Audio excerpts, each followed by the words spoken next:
Bendito sea el Dios y Padre, nuestro Señor Jesucristo.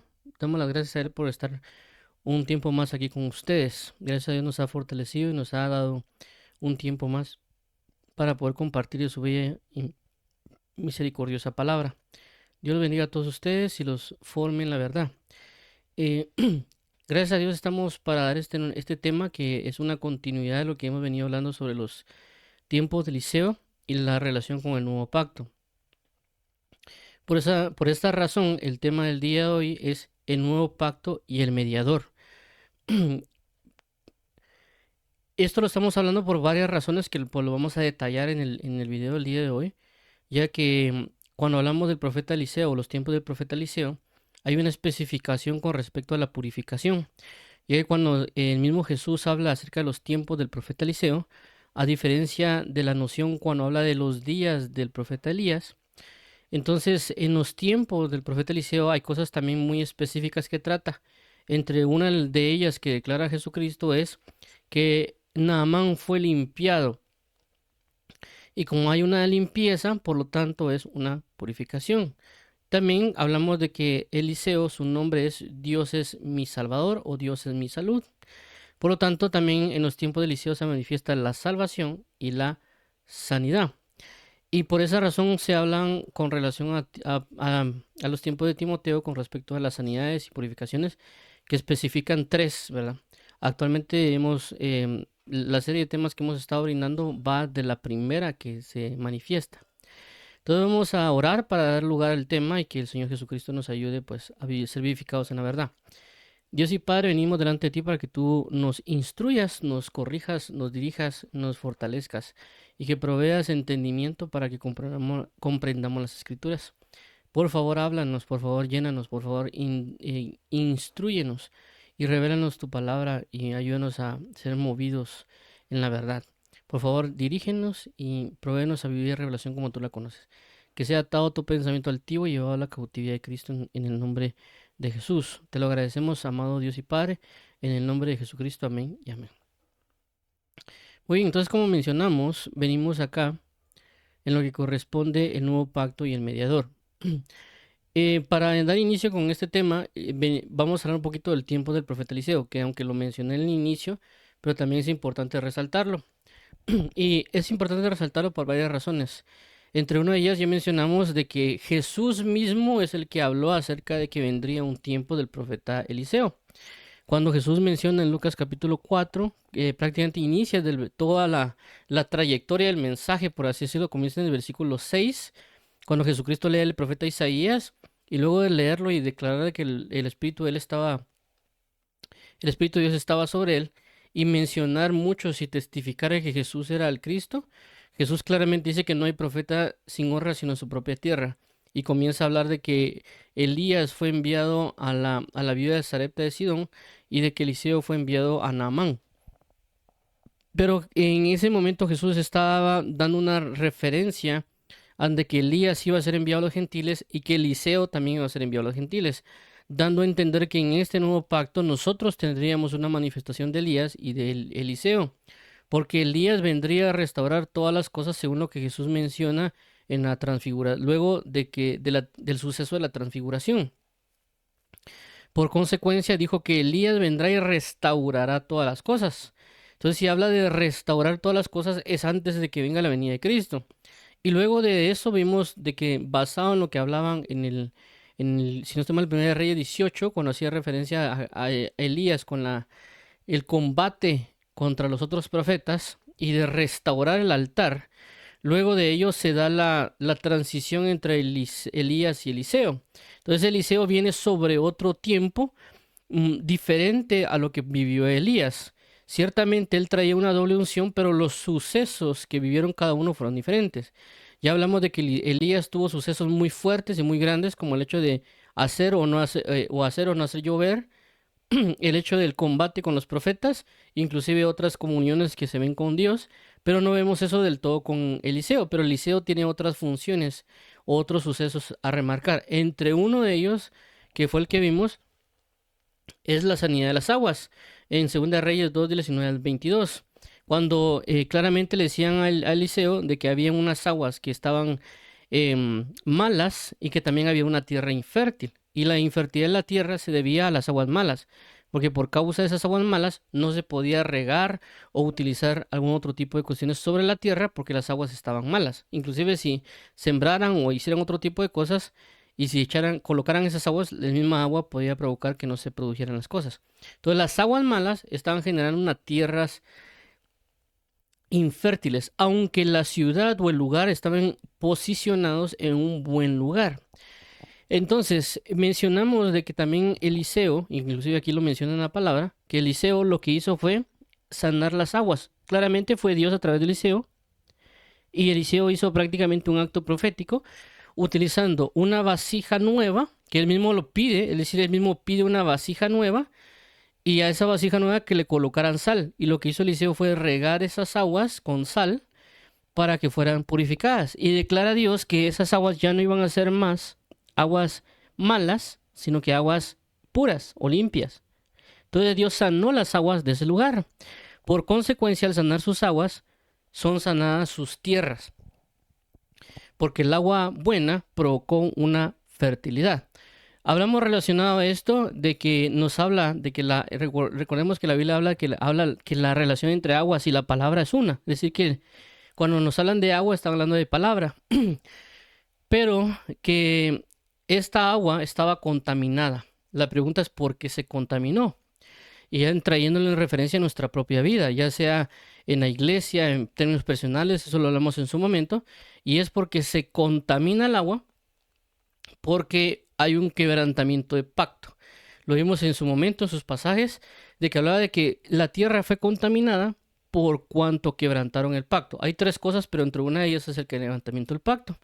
Y vimos de que la vasija nueva hacía referencia a algo nuevo y que la sal hacía referencia al pacto, ya que la Biblia menciona la sal del pacto. Entonces vimos de que para sanar las aguas malas, es decir, aquellas aguas o aquellas personas que tienen contaminada su vida con falsas doctrinas o falsas enseñanzas y demás, que eso ha traído una infertilidad a sus vidas, hay que sanarlas a través del cumplimiento del pacto. Y no estamos hablando necesariamente de personas inconversas, estamos hablando de personas que están dentro del cuerpo de Cristo, ¿verdad? ¿Por qué menciono esto? Porque claramente ya vimos que Elías venía a restaurar, pero no era necesariamente para los inconversos. Está hablando de aquellas personas que ya vivían en la palabra de Dios o en la vida del pacto, pero que se habían volteado a otros dioses. Si lo traemos a este tiempo, es aquellos que se dicen ser cristianos o que viven creyendo que son cristianos, pero están viviendo buscando a otros dioses, están viviendo en idolatría, ¿verdad? Tal vez van a la iglesia, al culto, pero también hacen otro tipo de pecados. Y por otro lado, están también el punto de que esos tienen que volverse a Dios, que fue el punto con Eliseo, ¿verdad? Entonces, cuando se restaura el altar, claramente hay muchas cosas que están dañadas. Alguien puede, hagamos de cuenta, venir a la iglesia un día, escuchar una prédica de parte de Dios, la persona se convierte y dice, claramente yo he pecado contra Dios, he sido idólatra, y la persona vuelve a su corazón y dice, de ahora en adelante yo voy a comenzar a buscar a Dios. Y está bien, pero él ya tiene una vida de un montón de enseñanzas malas que le han enseñado en diferentes congregaciones con diferentes doctrinas. Entonces él se dedica ahorita a buscar a Jehová. Y claramente Dios le restaura su altar, por así llamarlo, pero tiene muchas enseñanzas que todavía están mal y tienen que ser corregidas. Por eso que ahí viene el punto de Eliseo, que él viene a demostrar el nuevo pacto, es decir, a través del nuevo pacto sanar todas las aguas que esta persona está contaminada, es decir, toda la palabra que está contaminada. Aunque estamos tomando el punto de una persona, ya hablamos que se puede colocar con una iglesia, también estamos hablando de una nación o de un continente, etcétera. Entonces, la sanidad de las aguas trae a referencia lo que conocemos que se va a sanar o se va a salvar por el nuevo pacto. Y estamos, vuelvo a repetir, hablando de personas conversas, ¿verdad? No estamos hablando necesariamente sobre personas inconversas. Pero también el punto de que si alguien se convierte y entra en un lugar donde no está formado el pacto, pues va a tener el problema del cual venimos, ¿verdad? Entonces esto va a ayudar en todo punto. Entonces, tampoco nosotros nos vamos a poner en la posición de que nosotros estamos cumpliendo bien el pacto, que nosotros somos, que estamos viviendo la sana doctrina. Porque ya mencionamos de que si se habla de restaurar, es de que hay muchas cosas que están malas. y que claramente hay unas que se pueden ver que están bien, pero es porque resistieron a la destrucción, ¿verdad? En el caso de Nehemías y en el caso de los libros de Nehemías y Esdras, se habla de que claramente Israel fue destruida por Nabucodonosor, ¿verdad? Ya que como no quisieron creer la palabra de Dios de rendirse delante del rey de Babilonia, entonces claramente el rey de Babilonia tiene que tomar Jerusalén a la fuerza. Si ellos no se hubieran, si ellos se hubieran rendido como Dios lo hubiera hecho, posiblemente esa destrucción no hubiera venido. Pero esta destrucción vino. Y al venir esta destrucción, por supuesto, tiene que ser restaurada. Y por eso que Nehemías llora, porque le dijeron que estaban en ruinas todos. Por eso hubieron la reparación de las puertas, de las murallas y un montón de situaciones que tenían que restaurarse. Ciertamente habían partes del muro, por supuesto. Ciertamente también estaba por así decirlo, el oído de la puerta. Pero no estaba en sí mismo la puerta. No había una restauración de las entradas y salidas y otro tipo de situaciones que se ven ahí, ¿verdad? Entonces, por eso nosotros vemos que hay doctrinas que sí se mantienen como eh, de alguna manera visibles o vistas, pero no están del todo restauradas. Podríamos mencionar entre una de ellas la alabanza, ya que de alguna manera la alabanza es una de las últimas cosas que se restaura, por así llamarlo. Y no lo digo yo del todo, ¿verdad? Sino que lo está diciendo la palabra en el libro de Nehemías. En el libro de Nehemías se ve que lo último que se restaura es la alabanza. ¿Por qué? Porque ya estaban las puertas, ya estaban las murallas y la alabanza rodeó las murallas que había alrededor. Es decir, que si no había murallas, no había alabanza para hacer ese acto profético de ellos. Y antes de la restauración de todo ello, también hubo la restauración de sacerdocios. Cuando hubo la restauración de sacerdocio, ya se restablece la alabanza. ¿Por qué? Porque también los sacerdotes eran los que alababan en ese momento. Entonces ellos tenían un turno para aplicarlo, como también lo había mencionado David en su momento, ¿verdad? Entonces, si no se restauraba el sacerdocio, no se podía restaurar la alabanza. Entonces, ¿a qué voy con esto? Hablo con relación al nuevo pacto. Es decir, a nosotros nos han dado un nuevo pacto que realmente a veces no conocemos o no conocemos a precisión, como la Biblia menciona que Pablo era ministro competente del nuevo pacto. Entonces, a veces nosotros no somos muy competentes en la manera en la cual nosotros estamos. Alguien dirá, yo sí soy competente. Bueno, si él lo es, gloria a Dios porque lo es, ¿verdad?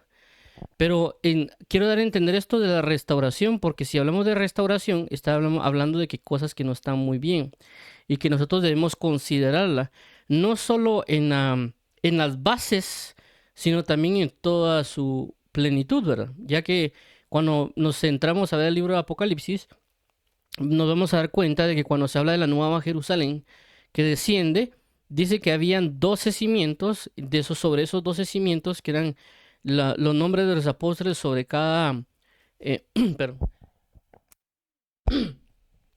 sobre cada piedra, es decir, cada piedra representaba en una figura de los dos apóstoles y el nombre de cada uno sobre cada piedra, y que luego estaba construida una muralla y que en esas murallas había puertas. Entonces está hablando de tres cosas, ¿verdad?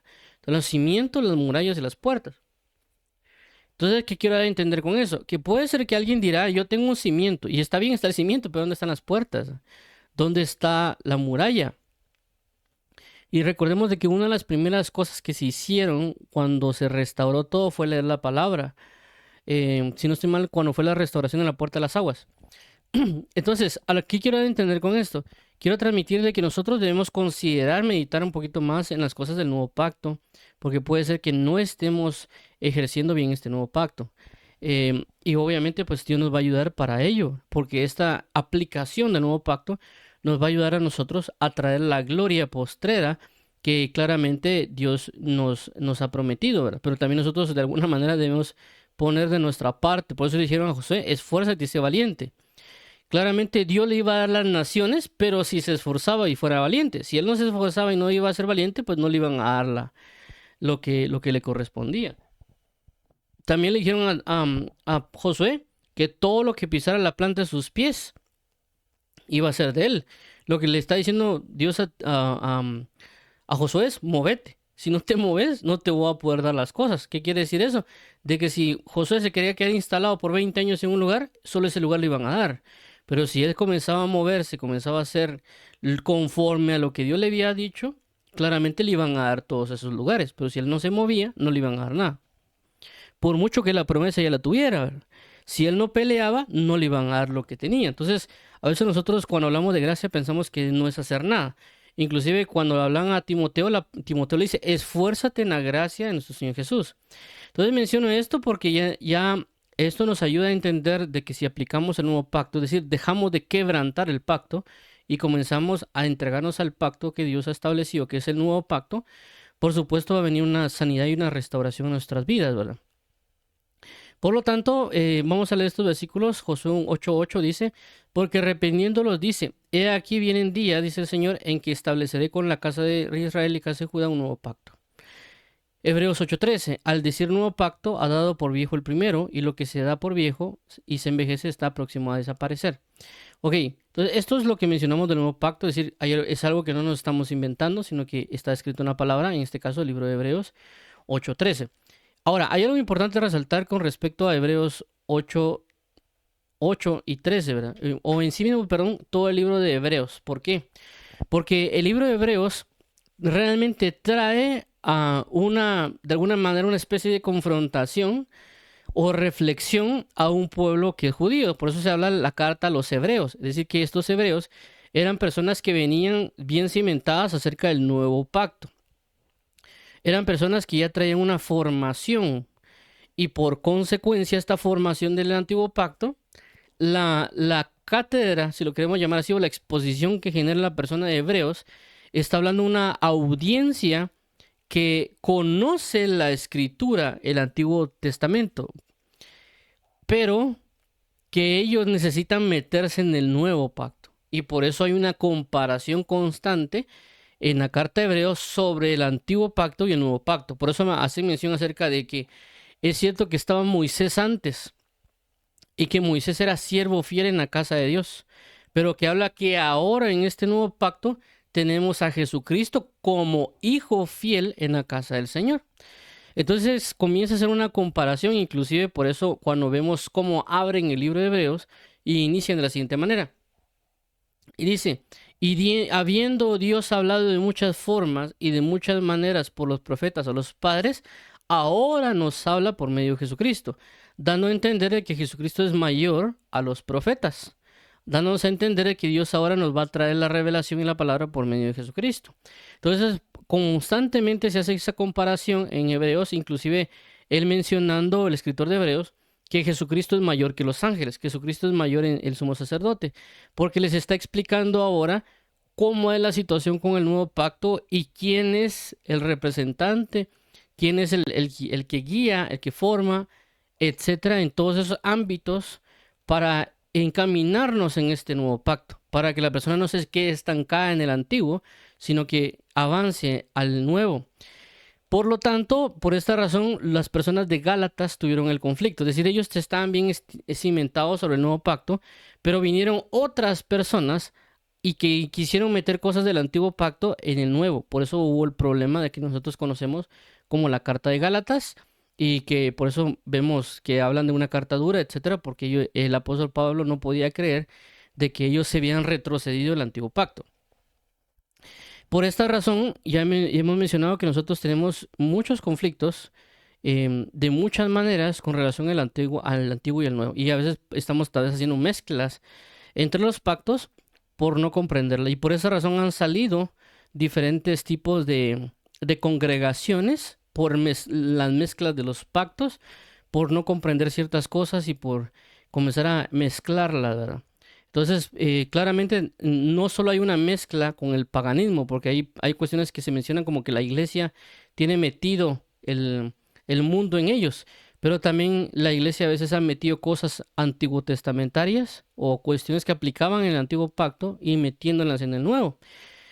Entonces hay ciertos problemas, ¿verdad? Hay ciertos problemas con esa parte de las contaminaciones paganas y con esta parte del por querer tener tal vez una pasión o una fascinación por las cosas antiguotestamentarias con los judíos, han comenzado a meter cosas y a mezclar cosas.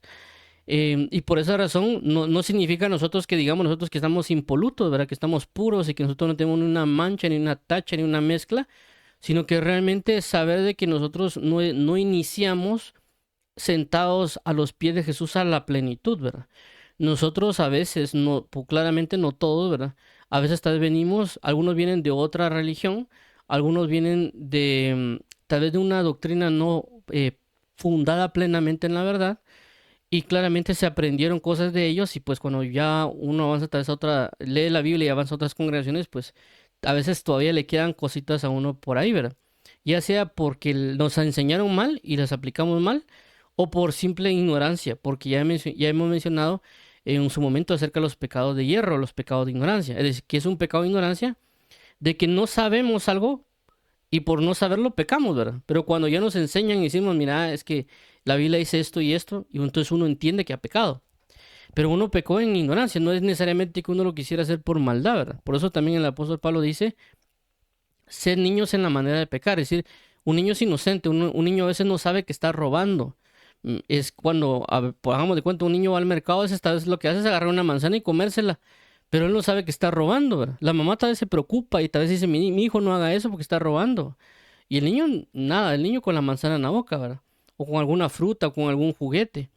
Entonces, la conciencia, el mayor del adulto dice está robando, pero el niño a veces no lo sabe. Entonces, por eso el apóstol Pablo habla de ser niños en la manera de pecar, es decir, que uno no sepa que está pecando.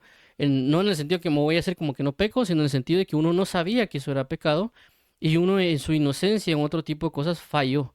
Entonces, a eso es lo que habla el apóstol Pablo. Cuando ya viene la corrección por la palabra, uno dice, bueno, esto ciertamente me he dado cuenta que pequé, ciertamente me he dado cuenta que lo hice en ignorancia. Inclusive también lo menciona el apóstol Pablo en una de sus cartas.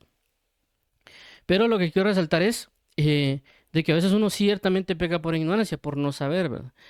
Y por eso mencionamos la vez anterior acerca de cuando hablamos del nuevo pacto, también lo relacionado a Josías. ¿Por qué? Porque claramente Josías, él cometió pecados por no tener la palabra, no tener el libro de la ley, el libro del pacto.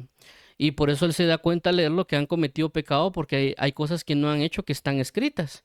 Y luego cuando él se compromete a vivir la palabra, trae una gloria sobre él, ¿verdad? Que es el avivamiento, yo lo menciono como el avivamiento de Josías.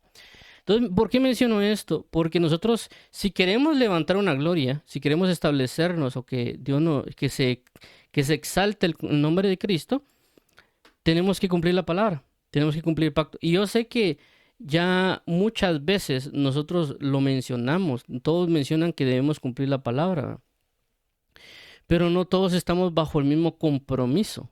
Voy a poner un ejemplo, es como cuando uno entra a la universidad, ¿verdad?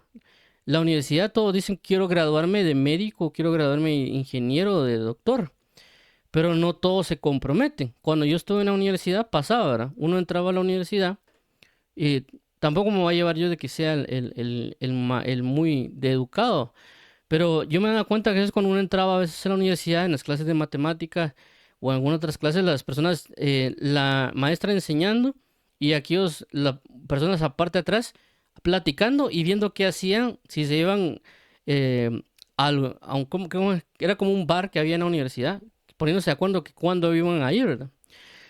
Y aparte que había otros grupitos de que lo que hacían era de que después de eso se iban a jugar videojuegos a lo que se conoce ahí en la universidad como columnas, ¿verdad? Entonces habían ciertos grupos y tal vez yo no me involucraba en ellos, pero ciertamente yo iba a mi casa y no necesariamente llegaba a estudiar. Yo en ese momento todavía no era creyente y me iba a jugar o a ver una serie. Entonces, ¿qué voy con esto? De que había personas que sí estaban dedicadas en la universidad, que sí llegaban a estudiar y sí hacían sus cosas a tiempo. Y cuando vemos eso, había personas que ciertamente cumplían con graduarse a los 5 años con honores, y habían otros como nosotros, o sea, como yo, de que tal vez no me metía mucho en aquello de tal vez y con juegos, otras cosas, y tal vez en medida, pero tuve yo problemas, pues que en mi caso, pues yo me gradué creo que a los 7 8 años, y hay otras personas que tal vez todavía no se han graduado, o tal vez sí cerraron la universidad, pero no se graduaron. Pero aquí voy con esto, de que porque ellos están en esa mezcla de que entre estudian, en que entre juegan, en que entre van con otras personas, es decir, que no están tan comprometidos al hecho de querer graduarse. Y hay otros que tal vez agarran, pues sí me quiero graduar, y otras realmente están bien comprometidos. En el caso de mi hermano, por ejemplo, él sí se comprometió bien con eso y pues él se graduó creo que sin perder ningún curso y prácticamente como debería de ser, ¿verdad? ¿Por qué menciono todo esto? Porque pasa lo mismo en este nuevo pacto. Pasa lo mismo con esta vida en Cristo. Todos decimos que hay que ganar, todos decimos como decir que hay que graduarse en esto, pero no todos nos estamos comprometiendo efectivamente. Y cuando nosotros miramos esta comparación con la universidad, pasa de que hay personas que dicen, no, pues cómo yo voy a perder mis amistades, ¿verdad? Yo conocí también otras personas en la universidad que creo que solo pasaron el primer año y cuando yo les decía, mira, pero ¿por qué te estás cambiando de carrera? Y me decía, mira, es que no me gusta desvelarme y en esta carrera me toca que desvelarme mucho, entonces me va a pasar a otra para no desvelarme tanto. Entonces ellos no estaban tan comprometidos, les buscaban más el placer de estar descansando, el placer de estar con sus amigos, de que, por ejemplo, en mi carrera que era ingeniería de sistemas, decían, es que en ingeniería de sistemas no tenemos vida social, entonces yo quiero tener una vida social, así que me voy a pasar a otra carrera. O si tal vez estaban ahí, todavía querían ir a dar tener su socialidad y aparte estar también estudiando, y claramente les iba a costar más. Y eso pasa en el Evangelio, exactamente pasa lo mismo. Y se da el caso que hay personas que no están comprometidas del todo, todavía quieren mantener su vida social. Y alguien dirá, no sé, es que hermanos, que hay que participar con otros hermanos y por eso juegan fútbol y hacen que no, que todavía quieren ir con mis amigos en el mundo para predicarles. Pero solo es un pretexto para continuar en una vida del mundo y no comprometerse con el Evangelio. Por eso el apóstol Pablo habla acerca de aquí que debemos ser como soldados o debemos ser como atletas, que el atleta se dispone a competir según las reglas y que también él se abstiene de ciertas cosas. Es decir, una persona que es atleta tal vez no viene a llegar a una hamburguesa o una pizza porque eso le va a afectar en su desempeño en su carrera. Claramente una persona que es soldado no puede venir y decir, bueno, el domingo me voy al cine, ¿verdad?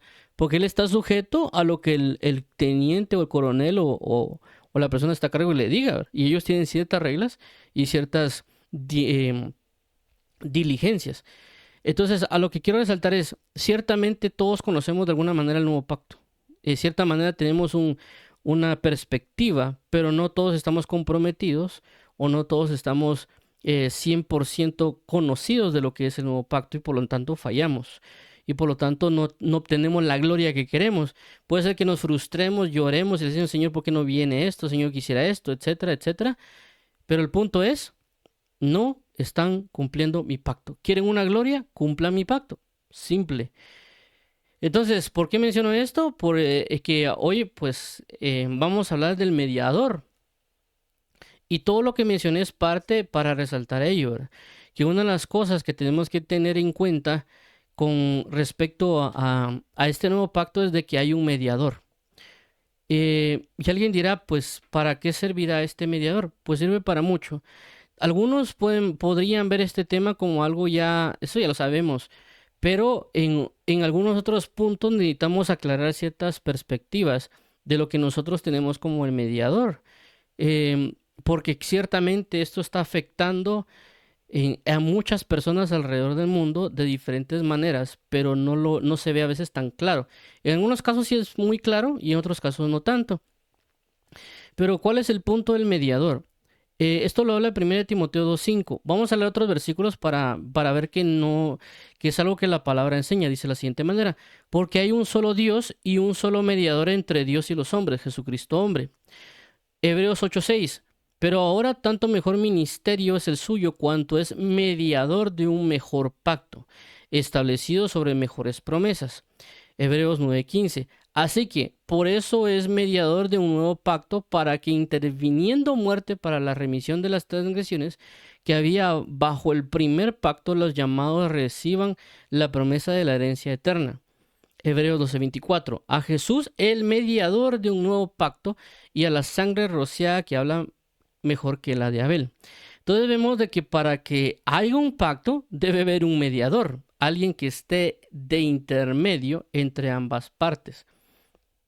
Vamos a ponerlo en el caso, por ejemplo, cuando hay un divorcio. En el divorcio participan dos personas y a veces hay un abogado que está intermedio para reconciliar las partes, ¿verdad? O hay algún tipo de juez. O en ciertas situaciones también pasa cuando alguien tiene un novio, cuando hay esposos, siempre hay una situación de que, o inclusive a veces cuando pelean dos amigos, ¿verdad? Entonces a veces viene y le dice, mira, anda a decirle a aquel, porque estoy enojado con él, de que por favor me devuelva mis crayones, ¿verdad? o me devuelva que me devuelva mis discos del PlayStation, qué sé yo. Entonces la otra persona viene y que se lleva bien con los dos, ya va y le dice, mira, por favor, dice aquel que le des los discos del PlayStation. Entonces la otra persona va y le devuelve los discos. Entonces él está interviniendo porque hay una enemistad entre ambas partes. Por eso él debe ser intermedio porque él se lleva de alguna manera con los dos. Entonces el punto del mediador sirve por muchas razones y entre ellas es eso. Hay alguien que son enemigos. ¿Qué quiere decir eso? De que Dios prácticamente, y aquí está el hombre, vamos a poner aquí, el hombre. Entonces, ¿qué significa? De que el hombre es enemigo de Dios. El hombre es un enemigo de Dios y lo dice la Biblia en muchos aspectos. Entre uno de ellos lo habla el libro de Génesis, capítulo 6, cuando dice que Dios se había cansado de estar peleando con el espíritu del hombre todos los días. Y por esa razón lo que hace Dios es reducir el tiempo de los días del hombre, porque ella no quería pasar 1000 años peleándose con un individuo, ¿verdad? Sino que ahora ya pasaba, por ejemplo, que sé ahorita que llegamos a 70, 80, ya en lugar de pelear 1000 años con alguien, lo va a pelear 80, ¿verdad? Por el cansancio, por el agotamiento que Dios tiene con pelear con el hombre. Es decir, que el hombre es un enemigo de Dios. Entonces, como hay una parte que hay una enemistad entre Dios y el hombre, porque el hombre busca las cosas del mundo, el pecado y otras situaciones, entonces claramente Dios no puede tratar del todo con el hombre en el sentido de que sentarse a hablar con él, porque él no quiere entender, no quiere recibir ello. Entonces, regularmente Dios ha utilizado mediadores a lo largo de la vida, o lo que conocemos desde el Génesis hasta Jesús, porque ellos iban a mostrar también de alguna manera el trato que Dios iba a traer con el mediador Jesús. Es decir, que ellos iban a ser prototipos o iban a ser figuras del que habría de venir. Entonces, una de las cosas que Dios hace por ejemplo, eh, una de las cosas que Dios hace de colocar a un mediador en el libro de Génesis es colocar a Noé como mediador. Entonces, lo que hacen Dios es hablarle a Noé y establecer un arca y comenzar a proclamar a él, diciendo, miren, si todo aquel que entre en el arca va a ser salvado de esta destrucción. Entonces, Dios tomó a este mediador que decía que era el más justo de todos, que no había tacha ni mancha en él. ¿Para qué? Para que él se encargara de mediar entre Dios y el hombre, pero claramente ninguno le quiso creer a este mediador que era Noé, y prácticamente se destruye todo por medio de agua, y Dios viene y hace pacto con Noé, con él y con su descendencia. Luego viene Dios y de todo el mundo, de toda la creación, toma a Abraham a uno. ¿Para qué? Para hacer pacto con él. Y todo aquel que en él crea, en el sentido de que se abrace la fe de Abraham, va a entrar en su pacto.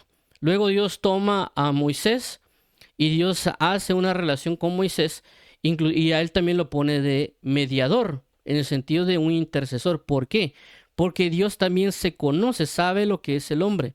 Y por esa situación vemos a un Dios airado con el pueblo que está pecando, que está fallando, que está siendo duro de corazón a pesar de que los sacó de Egipto, a pesar de que ellos eran malagradecidos. Y Dios en su ira, en su celo, viene y quiere destruir al pueblo de Israel porque son una nación dura de corazón, malagradecida, y son lo peor, ¿verdad? Entonces viene Moisés y le dicen, por favor no lo hagas, por favor te pido que no lo destruyas, arrepiéntete de lo que estás haciendo o lo que quieres hacer. Entonces lo que hizo Moisés fue aplacar la ira de Dios, pero Dios lo puso porque sabía Dios cómo es él y cómo es el hombre. Entonces tuvo que poner un mediador, en este caso Moisés, para que la ira de él no sea en contra del pueblo de Israel. Porque si Moisés no hubiera estado, lo que hubiera hecho Dios era destruir completamente al pueblo de Israel. Entonces Dios sabía cómo era Moisés y sabía que era necesario Moisés para que él, si en dado caso se airara por la maldad, por el gran problema que había con el pueblo, que él se interpusiera para que no hubiera problema. Entonces viene Dios, se calma y claramente siguen las situaciones con el pueblo de Israel, siempre siguen los problemas, siguen las cosas, pero Moisés cada vez, inclusive lo vemos en la Biblia, cada vez que el pueblo hacía un problema, Moisés siempre se agilizaba, era bien diligente para que eso no llegara a Dios, por así decirlo, y para que Dios se aplacara su ira. Inclusive hay una escena que lo recuerdo muy bien que la leí, con donde el pueblo peca y Moisés le dice a Aarón, Aarón, ve rápido a traer el incienso y va a traer ciertas cosas, porque como que en el sentido de hagamos esta ofrenda a Dios para aplacar la ira, porque si no, aquí todos nos vamos, eh, aquí a todos nos castigan, porque sabían cómo era la situación. También Dios establece, por ejemplo, el caso de el sumo sacerdote, para que el sumo sacerdote sea un intermediario anual para el perdón de los pecados de él mismo y del pueblo. Y por lo tanto también Dios establece otros mediadores, por así decirlo, que son los otros sacerdotes, para que ellos también atiendan a los sacrificios y las ofrendas que se dan diariamente, pero un sumo sacerdote, a un intermediario general, o le llaman, por eso le llaman sumo, para que él sea el único capaz de llegar delante de la presencia de Dios, que es lo que conocemos como el lugar santísimo, para que él pueda interceder y pedir perdón por sus pecados y por todos los pecados del pueblo. Y claramente también le dan instrucciones precisas de cómo debería aplicarse esa forma de ser un intermediario entre Dios y dentro del pueblo de Israel. Claramente este mediador o este sumo sacerdote tenía que ejercerlo diariamente. Cuando ya viene la etapa de los jueces, siempre están los sumos sacerdotes, los sacerdotes y otros puntos, pero hay una situación muy especial con los jueces, porque Dios levanta un juez que ayude y que sirva para poder juzgar a la tierra o a las personas que estaban ahí y para que las personas no se desvíen. Inclusive eso también pasa con Moisés, es decir, mientras Moisés y Josué estaban, ellos caminaban según la voluntad de Dios. Cuando ellos mueren, ellos se descarrilan y Dios tiene que levantar jueces. Jueces los cuales intervengan en la situación y que se muevan según la voluntad de Dios, que los sigan para poder ejecutar lo que tienen que ejecutar. Luego de eso cambian también la transición para que establecen los reyes y por lo tanto vemos un David, que cuando David está bien parado todo está bien. Y vemos otros reyes que cuando ellos se desvían a otros dioses todo genera un caos. Entonces vemos cómo Dios ha establecido estos mediadores, inclusive por eso Dios también hace un pacto con David, para que todo aquel que siga el camino de David, Dios lo bendiga a la manera que debe ser bendecido con relación a los reyes. Entonces vemos que Dios ha manifestado esta situación de tener un mediador, un intermediario entre él y la nación. No necesariamente porque él lo quiera, sino porque sabe cómo es el hombre. Porque cuando Dios tenía a Josué y el hombre quería un rey que los gobernara, claramente Dios dijo, es que no te están despreciando a ti, le dijo a Samuel, sino que me están despreciando a mí. Entonces vemos cómo el hombre tiene un gran problema, está desechando a Dios, no quiere a Dios, y un montón de situaciones que están pasando, aparte de lo que mencionamos, pues de que Dios también se aira con el hombre y a veces tiene que, el hombre en sí mismo puede ser el causante que Dios detone una gloria de bendición o una destrucción. Inclusive hay un caso con David, que siendo David por así decirlo, un mediador entre Dios y todo el reino, ¿verdad? ¿Cómo es de que David estaba haciendo bien las cosas, pero miraba a Dios que el pueblo estaba mal y que Dios tenía que castigar al pueblo porque está haciendo las cosas mal?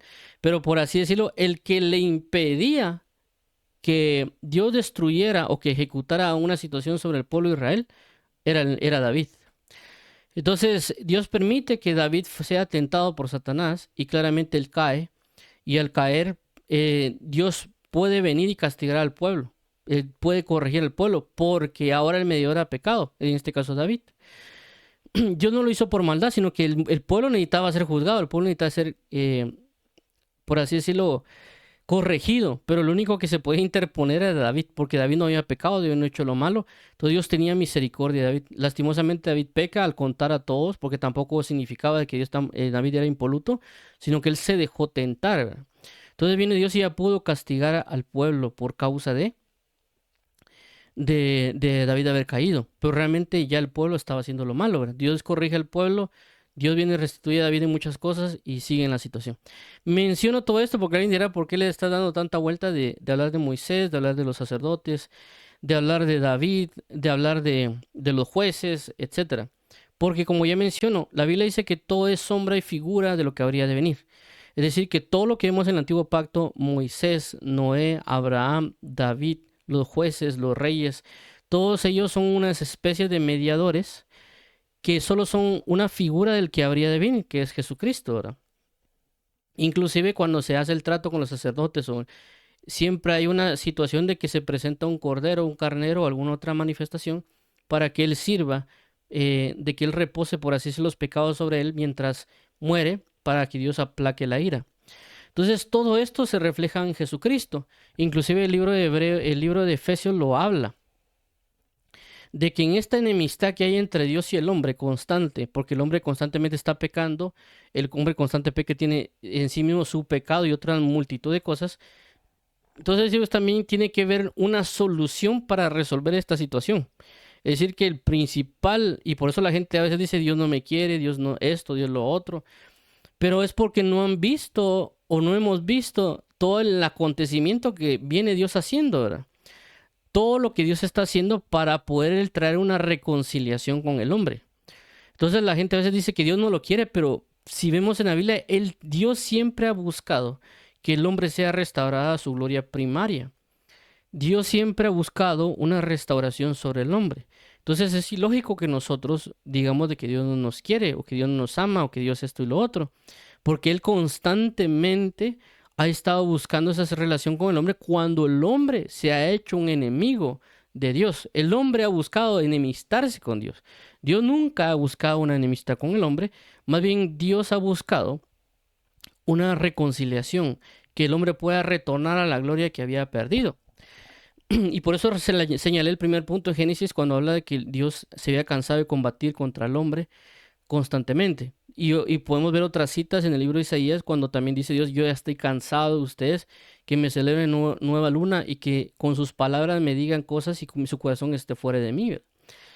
Entonces, Dios lo que tiene que hacer es buscar una solución para que el hombre deje de ser su enemigo, para que el hombre deje de enemistarse contra él, para que el hombre ya no tenga que venir con otros mediadores, porque el problema era, por ejemplo, en el caso de Moisés, que si Moisés moría, tenía que dejar a un Josué, pero que si Josué moría, todo el pueblo se iba hacia lo malo. Ya no había un intermediario espiritual, por así decirlo, para que el pueblo se sujetara. Por eso mencioné los jueces, porque cuando alguien lee el libro de los jueces se ve de que cuando yo levantaba un juez, todos se buscaban a Dios. El juez moría, todos se iban a lo malo, se iban a otros dioses. Entonces levantaba a Dios otro juez y todos en la gloria de Dios. Se moría el juez, todos a buscar el pecado. Cuando también pasaba el sumo sacerdote, pasa lo mismo. Se levantó el sumo sacerdote, se moría, tenía que haber otro que se levantara. Pero ese otro que se levantara no necesariamente iba a estar en la verdadera fe del Hijo de Dios. Y eso lo podemos ver con, si no estoy mal, con Caifás. Sí, Caifás creo que es el que aparece en la Biblia en los Evangelios, que él era el sumo sacerdote. Pero este sumo sacerdote condena a Jesús a muerte y rompe sus vestiduras, cosa que el sumo sacerdote no tenía que hacer. Es decir, que el sumo sacerdote estaba corrompido y por estar corrompido no podía interceder por el pueblo. Entonces vemos de que lo que afectaba en este caso de los mediadores era la muerte. Entonces vemos que hay muchas cosas a ver. Uno, que que nosotros éramos enemigos de Dios. Dios quiere resolver esta enemistad, ya no quiere tener una enemistad con el hombre. Dos, había un problema de sucesión en diferentes medios, como en los reyes, los sacerdotes y los profetas también, que morían y por lo tanto ya no podían haber intercesores, ya no podían intermediarios para que Dios pudiera aplacar su vida contra el hombre y contra la humanidad. Y por lo tanto Dios tenía que buscar una solución eterna y Dios también tenía que buscar otras soluciones y claramente este pacto, el antiguo pacto, no podía casar con los propósitos eternos. No que el antiguo pacto esté necesariamente malo, porque la Biblia menciona de que el antiguo pacto fue puesto momentáneamente en lo que venía lo pleno. Y en este caso es este nuevo pacto. Entonces Dios estaba enseñándole, mostrándole al hombre, porque recordemos de que Dios es un maestro. Por ser un maestro, por lo tanto, enseña. Dios no solo de chiscar los dedos y de que todo se arregle. ¿Por qué? Porque no hay una enseñanza para el hombre. el hombre no agradece. Porque por eso hay muchas personas que dicen, Dios, si Dios, ¿por qué Dios? ¿Por qué no hace tal cosa? ¿Por qué no hace tal otra? Ya lo hizo en el pasado y los hombres así tampoco creyeron. Entonces lo que vimos anteriormente es para enseñarnos de que si Dios hiciera eso, igual no creen. Por eso dice que Dios se le plujo ahora salvar al hombre por la predicación del evangelio. Pero vimos que hay muchas cosas que, por ejemplo, hay personas que decían, pero ¿por qué Dios no nos manda las cosas escritas con su puño y letra? Ya lo hizo y vimos el resultado. Entonces hay muchas cosas que nosotros ahorita nos podríamos quejar, podríamos decir, pero que ya se fue hecho anteriormente y el hombre no respondió como ellos dicen que iban a responder. Inclusive cuando las personas dicen, si Dios viniera y se presentara delante de mí, yo creería. Pero si vemos en el antiguo pacto, cuando Dios iba a bajar sobre el monte Sinaí, dice que ellos iban a conocer a Dios. Pero cuando ya vino Dios, dijeron que ellos se retractaron. Dijeron a Moisés, no, mejor Moisés, ve tú. Nosotros aquí nos quedamos esperándote. ¿Por qué? Porque no aguantaron la manifestación de Dios. Entonces hay muchas cosas que a veces nosotros estamos diciendo hoy, que inclusive Dios ya las dejó por enseñanza para para que nos diéramos cuenta de que nosotros lo que decimos realmente no es como pensamos. Entonces Dios dejó el antiguo pacto, la ley, para enseñarnos y para hacer un punto momentáneo para lo que habría de venir, que es este nuevo pacto, para traer este conjunto de enseñanzas, esta plenitud de conocimiento, para que cuando viniera el que habría de venir, que es Jesús, nosotros pudiéramos entender todas las cosas y alegrarnos en esta salvación que nos ha dado, pero no nos hemos dado cuenta de ello. Y por esa razón, una de las cosas que hace Jesús, es decir, de que recordemos de que una de las cosas que hemos hablado es de que antes habían corderos o carneros para ser mediadores en la muerte, recibir todo el pecado en ellos y para ellos ser muertos para que Dios aplaque una ira, ¿verdad? Entonces vemos a un Jesús que ya mencionamos que a Jesús se le dice el Cordero de Dios. El Cordero de Dios, ¿por qué? Porque Jesús es el mediador como Cordero. Los hombres tenían sus corderos, que inclusive a veces ellos presentaban defectos y fallas en sus corderos. Y por eso Jesús critica a las personas en el libro de Malaquías diciendo eso, que ellos vienen y presentan algo que no era como Dios lo quería, que ellos presentaban un cordero defectuoso. Entonces viene Dios y dice, bueno, ustedes ya presentaron sus corderos, ustedes no han asimilado, porque la idea de asimilar el hecho del cordero que se sacrifica era para que entendieran que un inocente iba a morir por ellos, pero no, en la dureza de su corazón lo vieron ritualmente. Entonces viene Dios y dice, bueno, voy a presentar a mi cordero, y mi cordero es un mediador, aquel que va a aplacar mi ira por los pecados. Y no solo por momentáneos, porque recordemos de que cada cordero que se presentaba en ellos era por el sumo sacerdote y por el pueblo, y aparte los de diario, los pecados de diario, por las diferentes fallas.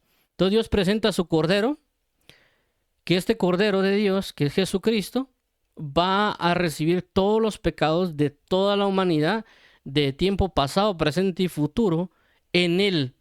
Por eso la Biblia menciona que Dios hizo pecado a Jesús, en el sentido de que específicamente Jesús se convirtió en pecado, no en alma, no en espíritu, sino que en el cuerpo, ¿verdad? Por eso dice la Biblia que le prepararon cuerpo. ¿Para qué? Para que resista todo ello, porque era parte de la figura.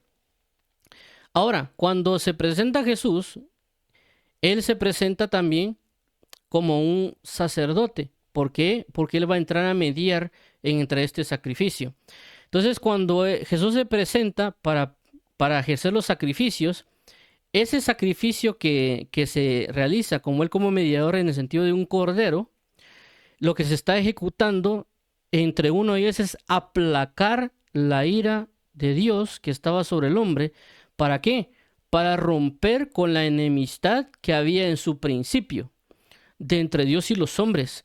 Por eso dice el libro de Efesios que que Jesús a la hora de ser crucificado en el madero, con su forma de Cordero de Dios, él lo que iba a hacer es una reconciliación entre Dios y los hombres, porque iba a pagar el precio del pecado por todos con el derramamiento de su sangre. Por lo tanto, lo que hace Jesús es romper con la enemistad, porque ya el pecado todo es cancelado, todo es quitado, y ya no hay más, por así decirlo, delante de Dios, por así decirlo, un pecado. Por lo tanto, ya hay una amistad, una reconciliación. Por consecuencia, también dice que por medio de Jesús de ambos pueblos, el pueblo judío y él, hacen un solo pueblo. Entonces Dios lo que hace es traer esta reconciliación con Dios. Y no solo eso, sino que al mismo tiempo también se establece un pacto. ¿Por qué? Porque una de las cosas que se mencionan con Abraham, una de las cosas que se menciona con Abraham era que a las situaciones que se le presentan, perdón, a las situaciones que se le presentan para hacer el pacto con Abraham, había que partir a la mitad, por así decirlo, al animal, para que cuando pasaran en medio se hiciera el cumplimiento del pacto, ¿verdad? Y el pacto también que se mencionaban son sangres, algo así también como pasa con el matrimonio, que había un derramamiento de sangre y había un matrimonio. Entonces, cuando vemos nosotros, cuando Jesús derrama su sangre, hay un cumplimiento del pacto también, un establecimiento.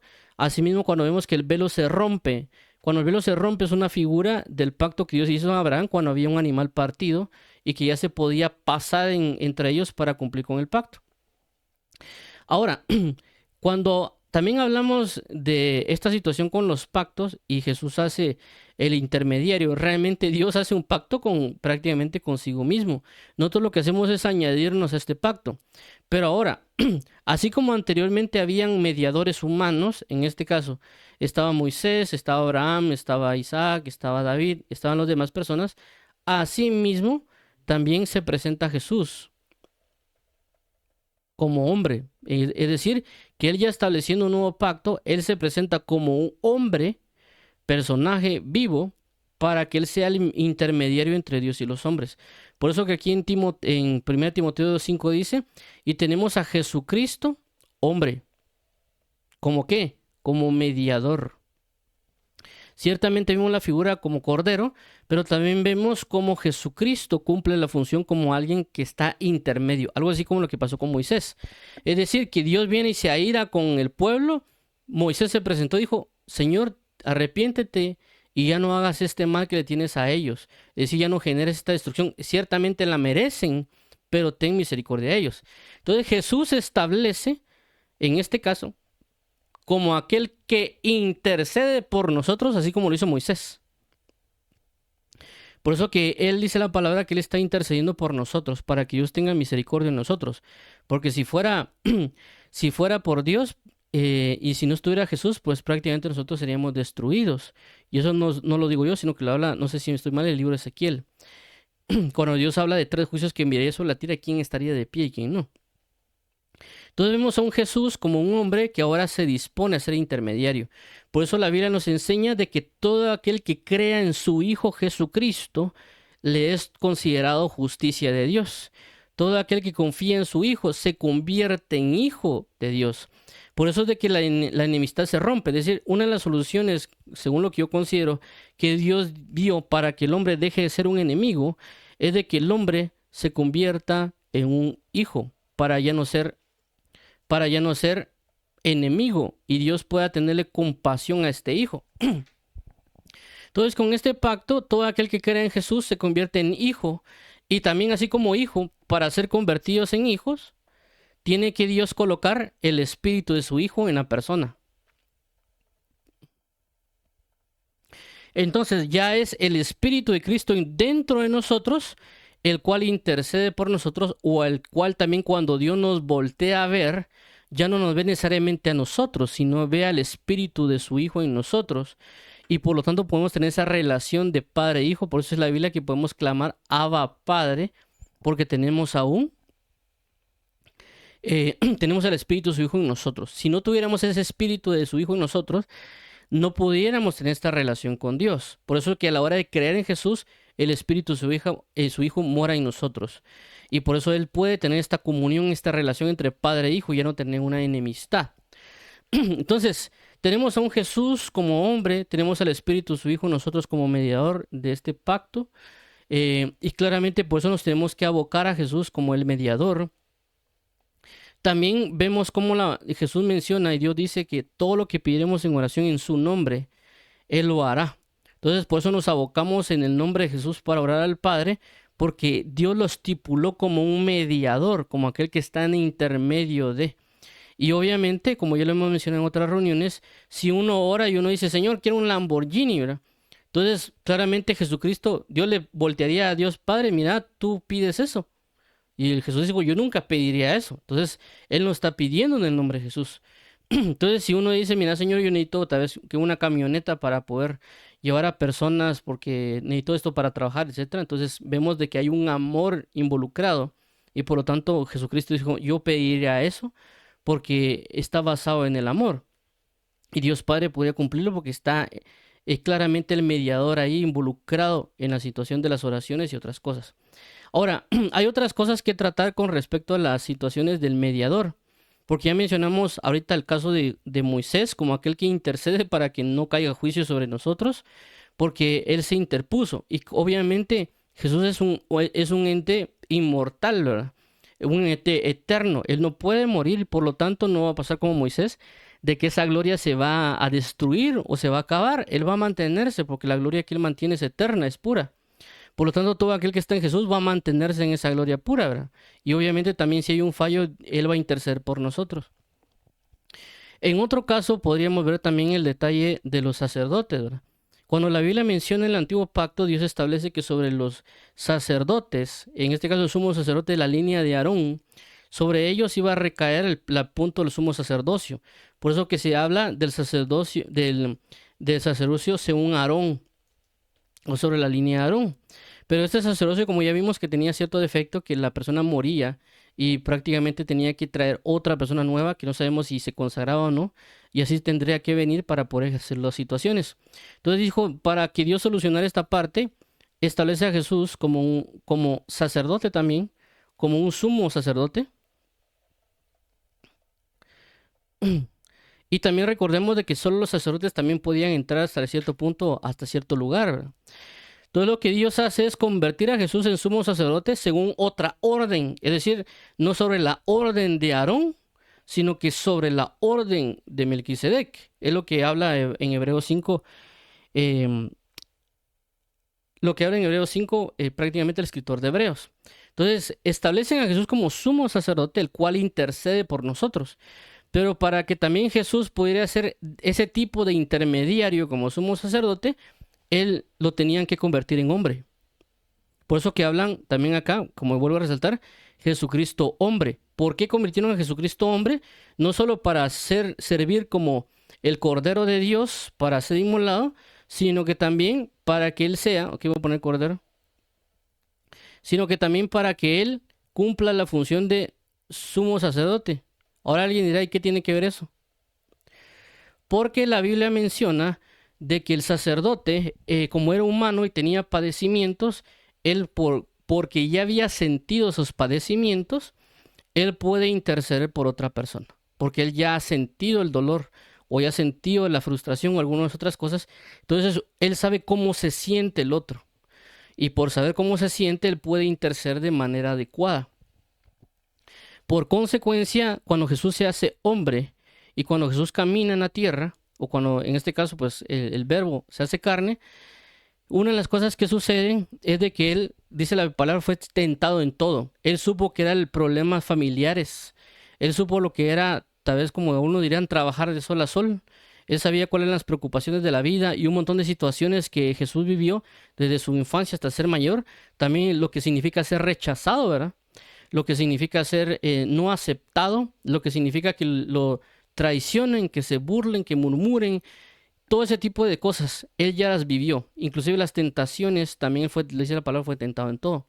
Entonces, él, al ser hombre y al vivir todo eso, él se vuelve una persona efectiva en saber cómo interceder por todos. Entonces, él se convierte en un mediador excelente para interceder por todas nuestras faltas, por todas nuestras situaciones, tristezas, amargura, por todo ello, y pedir a Dios por eso. Es decir, si Él nos ve tristes en la tierra, y Él puede decirle al Padre, mira Señor, consuélalo, porque yo sé que es sentir esa tristeza y dolor, porque eso lo viví yo antes de ir a la cruz en el Getsemaní. Si venía alguien y decía que lo rechazan por causa del Evangelio, Señor, dale fuerza y lo están rechazando, tú sabes que yo también fui rechazado en mi Evangelio. Entonces Dios nos puede interceder precisamente por nosotros como sumo sacerdote.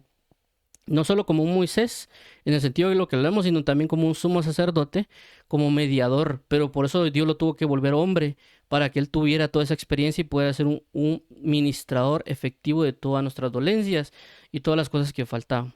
También viene Dios y establecen a Jesús como el rey. El rey, así como rey David, que la Biblia menciona cuando hablaban de que Dios iba a establecer un reino eterno sobre David, están hablando de Jesús, ¿verdad? Entonces Jesús es nuestro rey eterno, aquel de que su trono, es decir, que en el caso de David vemos que estaba David, David está bien con Dios, luego viene Salomón, Salomón fue como mitad mitad, en parte sí, después no, y luego viene Roboam, que hace que se dividen los reinos entre Israel y Judá, y luego vienen otros reyes que hicieron un caos hasta llegar a Josías, ¿verdad? Entonces, ¿qué pasa en ese sentido? En ese sentido vemos de que entre la muerte y dependiendo de la persona que está reinando, va a ser la gloria o va a ser la destrucción que cae. Por lo tanto, para que ya no suceda eso, establecen a Jesús como un mediador en el sentido de el rey de su trono eterno, que va a tener una gloria permanente y para siempre, que va a ser inamovible. Entonces Dios establece a Jesucristo como un mediador en ese término de rey, y por esa razón nosotros estamos involucrados también, por eso a nosotros nos llaman príncipes. Es decir, que toda la manera del mediador nos repercuta en nosotros. En este sentido, como ya mencionamos, de pasar de ser enemigos a ser hijos, de pasar de ser, en este caso también, personas, perdón, con el caso del sumo sacerdocio, como Jesucristo perdón, voy a explicar de esta manera. Dios vino y puso sobre Aarón una línea sacerdotal de sumo sacerdocio y de sacerdotes a través de Aarón. Pero viene Dios y a Jesús, a través de ser Jesús sumo sacerdote, nosotros nos convertimos en hijos del sumo sacerdote, que es Jesucristo, y por consecuencia nosotros, pues esa es la palabra, que somos un real sacerdocio, porque venimos de la línea sacerdotal de Melquisedec, es decir, de Jesús como sumo sacerdote, pero nosotros un sacerdocio que nació de él. Y de igual manera, el reinado de Jesús, y del reinado de Jesús venimos nosotros, que somos príncipes, porque Él es nuestro rey. Nosotros nacimos de nuestro rey, por lo tanto nos hacen príncipes. Entonces vemos que hay un mediador que es todo en todo, para suplir todas las figuras del Antiguo Testamentario y todos los prototipos, para darnos a nosotros un mejor pacto.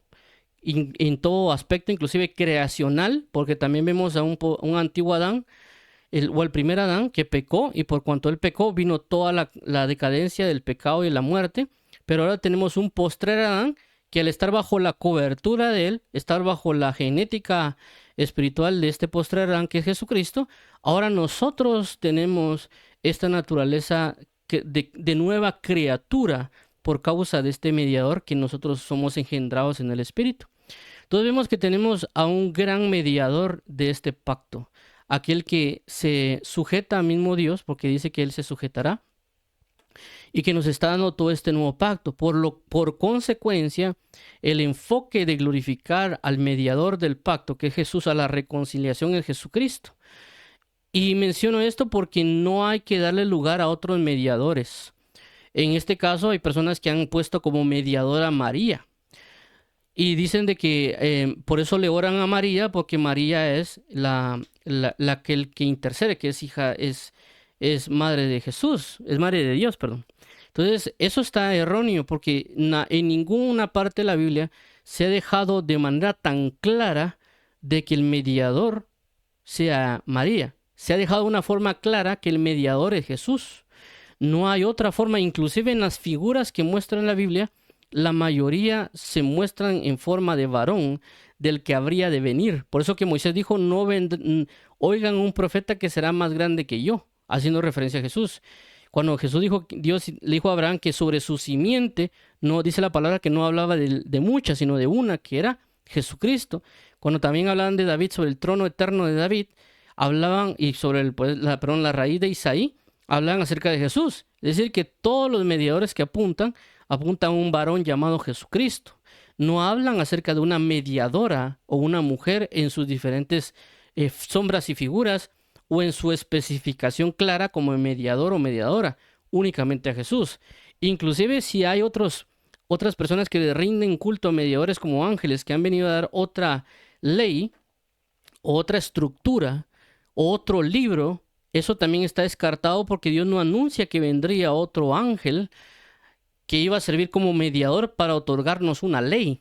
¿Por qué? Porque la Biblia menciona de que por medio de Moisés vino la ley, pero dice la palabra que por medio de Jesús vino la gracia y el apostolado. Entonces, por medio de Jesús iba a venir todas las cosas. Entonces, ¿por qué es que dicen que viene otro mediador, que es un ángel, a darnos otro tipo de ley? Si ya la palabra dice que la ley fue dada por Moisés, pero que por medio de Jesús la gracia y la obediencia. Entonces vemos que lo que hace el enemigo es buscar colocar intermediarios o mediadores para que ellos se rijan esa forma del pacto o de culto o de forma para distraer a la persona del verdadero mediador que es Jesucristo. Y hacen mezclas, por eso hay mezclas entre que Jesús y María, y que entre Jesús y otro tipo de ángel, y que entre Jesús y este otro personaje, ¿verdad? Otro, qué sé yo, otra persona. Entonces vemos claramente cómo el enemigo quiere introducir diferentes mediadores para que no se enfoquen en el verdadero mediador del nuevo pacto que es Jesucristo. Por lo tanto, ellos se entran en abominaciones, en falsas doctrinas y otro tipo de cosas, y por lo tanto la gloria no se puede manifestar como se debe. Y eso sin incluir como hay personas que le rinden culto a santos, o inclusive han puesto como mediador a Pedro, cuando dicen que Pedro fue el principal de la iglesia y otras más, poniendo a Pedro como un mediador realmente. ¿Por qué? Porque cuando Jesús menciona y dice, tú eres Pedro, y sobre esta piedra fundaré mi iglesia, no están diciendo que Pedro iba a ser el fundamento, están diciendo de que una semejanza, le dice, tú eres Pedro, piedra pequeña, pero sobre esta Petra, esta peña, yo fundaré mi iglesia. Es decir, el intermediario, el mediador es Jesucristo, no Pedro. Tampoco es María, tampoco es un ángel, tampoco es otra cosa. Es Jesucristo, el único de este nuevo pacto como mediador en todas sus funciones y dimensiones, como ya lo vimos, como profeta, como sumo sacerdote, como rey, como hijo, como cordero, como juez, como todo en todo, porque todo lo que se escribió es sombra y figura de lo que habría de venir. Ahora, entendiendo esto y entendiendo también de que Jesucristo es un hombre, es decir, hombre en el sentido que Dios lo trajo como hombre, no estamos hablando tampoco de otros seres, sino que Él lo hizo por ciertas cosas que estamos hablando ahorita, del mediador que nos trae Jesús. Por eso tenemos que orar en el nombre de Jesús. Claramente, aquí entran otras cositas porque también hay personas que han entrado tanto en estas cuestiones de las coberturas o otros apostolados, inclusive pastorados, ¿verdad? De otras ramas, que han puesto a ellos como mediadores, ¿verdad? Entonces, por eso que van y dicen, Señor, te pido, perdón, eh, ponen a estas personas en tan alto punto que ya los tratan como mediadores, como son los únicos que para alcanzar a la gloria de Dios, ¿verdad? Y hay que entender un poquito las cosas también con respecto a las coberturas y con respecto a los pastorados, ¿verdad? ¿Por qué? Porque tomando la figura de Moisés, vemos claramente que que Moisés establece príncipes o principales y también ancianos, y que ellos tenían que llegar con estos príncipes para resolver asuntos. Y eso es una figura de Jesús como mediador principal, pero que Jesús también ha delegado a personas, ya sea pastores, profetas, evangelistas, apóstoles, maestros y demás, para que se aboquen a ellos para que ejerzan. Obviamente ellos porque están a la mano, están a la perspectiva cercana, porque claramente no pueden oír a Jesús del todo o no pueden recibir ciertas instrucciones.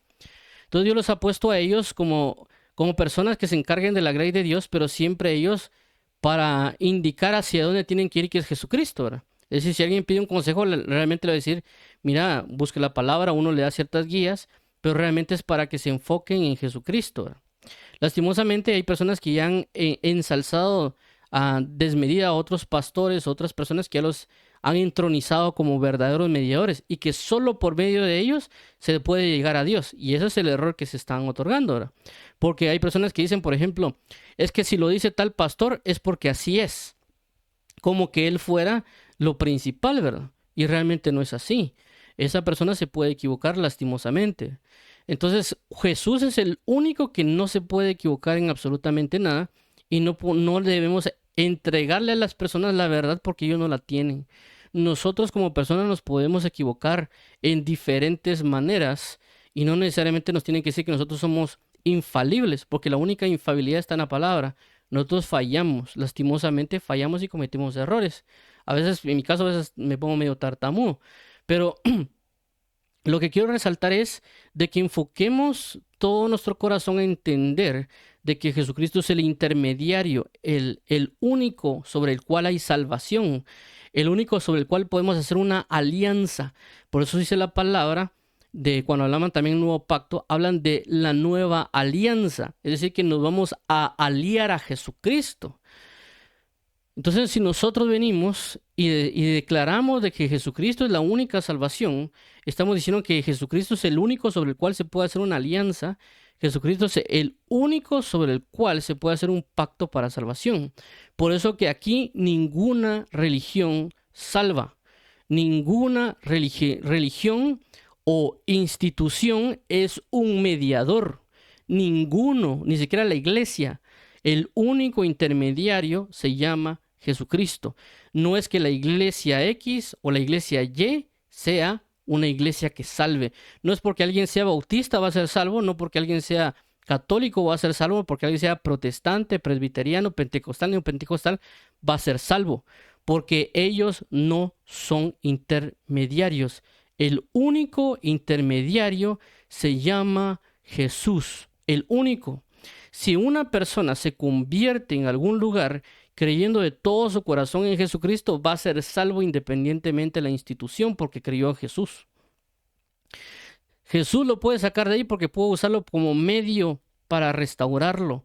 Inclusive ese es el caso de Charles Spurgeon, que muchos lo colocan como el príncipe de los predicadores y lo alaban, y algunos otros lo idolatran. Y no estoy diciendo que yo voy en contra de él porque sé que Dios le ha dado mucha sabiduría. Pero lo que sí es cierto es de que él en su testimonio cuenta de que él no quiso entrar a una iglesia, si no estoy mal, creo que era, no sé si era metodista presbiteriana, y dijo, bueno, aunque sea aquí voy a pasar a la nieve, inclusive eso lo cuenta en su testimonio, creo que inclusive en la película, y él menciona que ahí se convirtió a causa, ni siquiera el pastor estaba, creo que fue un anciano, y él mismo dijo que el anciano ni siquiera estaba predicando, por así decirlo, bien, ¿verdad? O elocuentemente, sino que dice que él repetía palabras, decir, mira Jesús, mira Jesús, mira Jesús, y él de ahí en adelante despegó, por así decirlo, en su vida con Cristo Jesús, cuando él ni siquiera era esa denominación, por así decirlo. Y es más, él termina apartándose de la denominación de los padres y enfocándose en otra, por así decirlo, que al final esa misma creo que lo rechazó. A lo que quiero resaltar con esto es, no idolatren las denominaciones, los ministerios, los lugares donde están, porque ellos no son el mediador es Jesucristo. Ciertamente Dios le ha dado ciertos ministerios o personas una gloria, porque es lo que declara la Biblia con relación a los siervos de Jehová, pero ellos no son mediadores. El único mediador es Jesucristo. Ellos pueden servir de apoyo, de personas que sirven, de ministros que sirven a la ayuda de este nuevo pacto, pero ellos no son el mediador entre Dios y los hombres. El único y el exclusivo es Jesucristo, hombre. Por eso hay que tener cuidado si alguien habla acerca de un ángel del cielo, si alguien viene acerca de, con otros términos, inclusive hace años creo que una persona me comentó de que había una religión que se basaba en los Elohim, que dijo de ellos de que todo lo que se había hablado que no era así, y de que ellos eran los Elohim, que eran otra raza, que no sé qué cosas. Eso no hay que creer nada de eso, porque la palabra dice, si un ángel del cielo viene y les habla de otro evangelio que no es este, sea llamado anatema. Hay muchas cuestiones que van a venir para quitarnos los ojos de Jesucristo. Nosotros debemos establecer bien nuestra mirada en el mediador, el único que ha establecido este pacto, porque ha sido el único capaz de apaciguar la ira de Dios sobre los hombres y darnos esta reconciliación, la cual Dios estaba buscando desde antes de la fundación del mundo, para que nosotros fuésemos hijos y amigos de Dios y darnos esta nueva creación para andar en una divinidad juntamente con Él.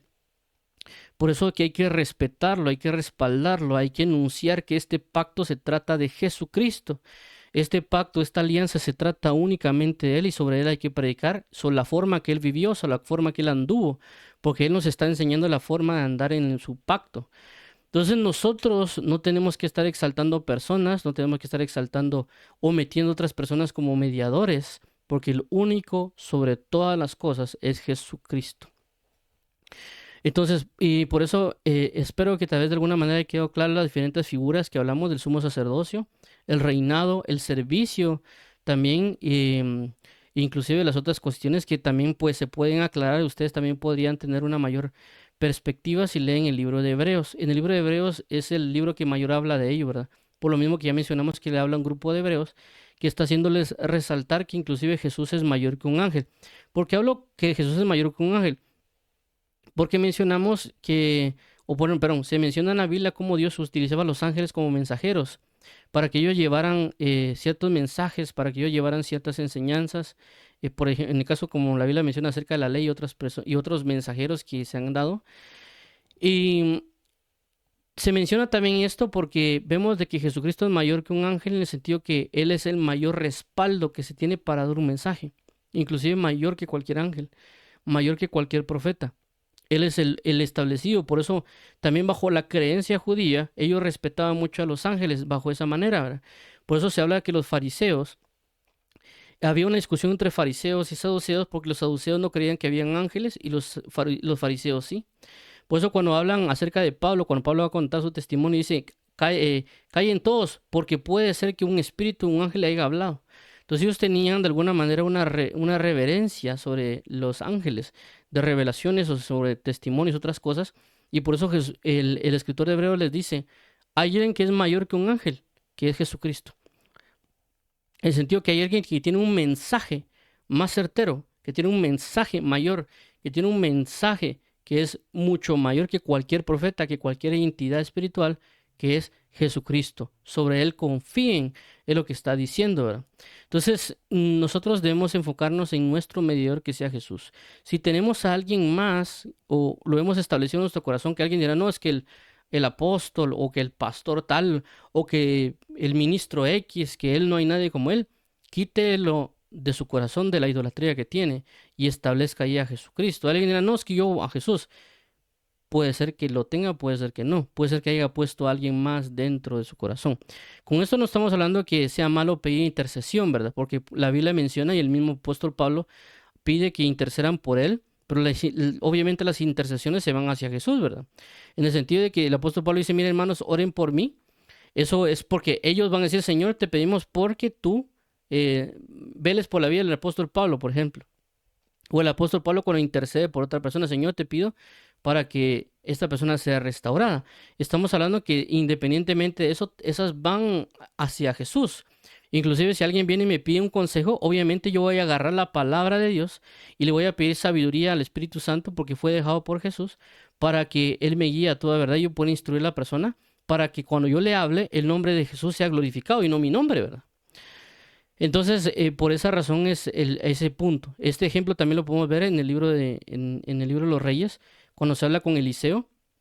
Y Naamán, cuando Naamán envía una carta diciendo de que, que quieren que lo sanen de la lepra, y el rey viene y rompe sus vestiduras y dice, ¿por qué me vienen a tentar pensando que como que si yo fuera Dios para sanar a alguien? Y él pensaba que están haciendo una traición sobre él. Porque él no, por así decirlo, él no se quería poner como un intermediario. Él sabía que no era un mediador, él sabía que no era Dios. Por eso el profeta Eliseo dice, vengan y llámenlo. Entonces viene ya Eliseo y claramente Dios lo sana porque realmente le está buscando una sanidad de aquel que le habían dicho que sana. Entonces claramente él se presenta y es sanado ahora.